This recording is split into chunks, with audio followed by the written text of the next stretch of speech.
CLAHRC stands for the Collaboration for Leadership in Applied Health Research and Care, and it's a 5-year programme that's really innovative. It's about bringing together research and improvement, so it's about taking evidence that we know about, we know works, and it's taking it into practice, into it working for the patient. So the CLAHRC is very much focused on patient involvement and making things better both for staff, patients, and bringing evidence and making it work in practice. The collaborative learning and delivery events are events that we take a whole day and we bring people together from practical frontline settings, and we bring them together in one place and we encourage them to talk to each other, to network, to share learning.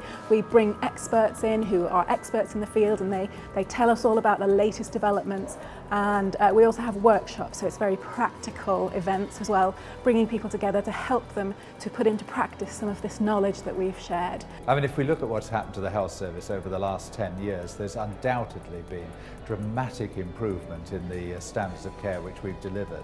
What we now have to recognise is that that funding isn't going to go on, and we've got to be sure that we're delivering care in an innovative and effective way, and most especially in a patient-centred way. And that really means us all standing back and looking in detail at the processes which we use to deliver healthcare. We need to make sure they're effective, they've been evaluated, and that most importantly we then implement that in a way which is everybody's engaged in and which is sustainable. And we're only going to have the knowledge available to us to support us in that new direction of delivering healthcare if we go to Clahrc events, if we learn about leadership, if we learn about process change, and if we learn about the importance of evaluating the way we deliver healthcare. One of the key objectives for the CLAHRC for North West London is to build research capacity and capability within the sector. With the development of the Round 2 projects, we've increased the number of sites and organisations actively involved in delivering the research projects, and we're also bringing on board the new fellowship programme, which will again further expand the areas in which CLAHRC is working. Importantly, however, we need to work with all partners in North West London to make this a sustainable programme that delivers real change for the patients that we're treating. My name is Newton Tanner. I'm a pharmacist consultant and I run a medication management clinic service at Northwick Park Hospital. The service is a very new type of service that's being brought into the NHS, which is where it gives a framework where a patient can talk directly to a pharmacist in a consultation sort of within a clinic. And then we can help them with taking their medicines correctly. Why am I here today? Well, I'm running an action research workshop later on in the afternoon. And when we developed this service, it was part of a research program, and I actually used action research methodology.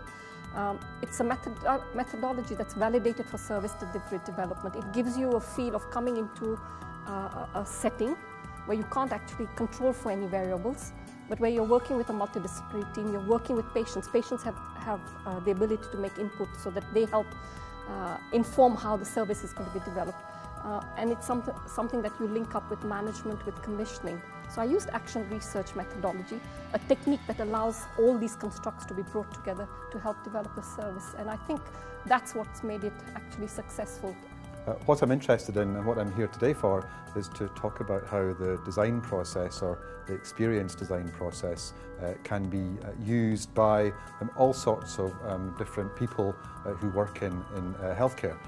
I think that I'm a designer, I trained as a designer, but I think one of the things that I think is important is that the type of techniques that designers use can actually quite easily be picked up by all sorts of different people who don't perhaps think of themselves as being folks that think or work in the way that a designer does. So the important thing about an event like today is it's a really good meeting place of people who bring different perspectives on something that we're all trying to do. We're all responsible for creating change in some way, and we're really concerned about the quality of that change.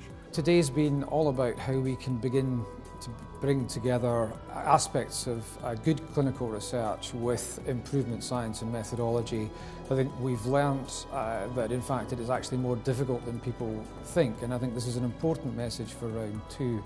Importantly, however, round one projects are beginning to show some real data and some real change and confidence is building in these teams. The evidence we have from the objective data would suggest that some of the changes now are being embedded and therefore should be sustainable. Looking forward to the next event, we would hope to have real data that would allow us to be able to present, or the teams to be able to present, how well their projects have progressed to date. I'd like to thank everybody who's come to the event on this occasion and really look forward to meeting you all again at the next event, and including other members or new members of your team so we can share our experiences to date.